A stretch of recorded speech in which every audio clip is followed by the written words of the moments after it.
Moikka hyvät katsojat! Täällä Jan Imatralla! Just tultiin hotellista poikkeen, olla matkalla Angry Birds -puistoon. Siellä näkyy hienoja kuusia ja koivuja. Ja jatketaan. Niin, tosiaankin tultiin sieltä hotellista juuri. Käytiin kylpylässä, syötiin hyvää ruokaa. Ui, siellä on sotka.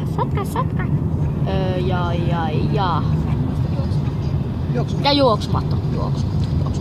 Niin. Ja sitten... Ei käynyt niinku haukoissa kotivideoissa. Ei ehkä ihan. Se on Tieyrää!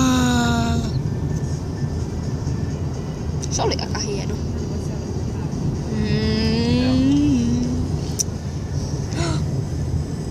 Siellä oli myös hieno pakettiauto. Niin, tosiaan. Ei käynyt ihan samalla lailla kuin hauskoissa kotivideoissa. Ei ihan. Siellä juoksumaton kanssa. Mutta oli siellä silti ihan kivaa. Ja teen sitten toisen videon siellä Angry Birds -puistossa.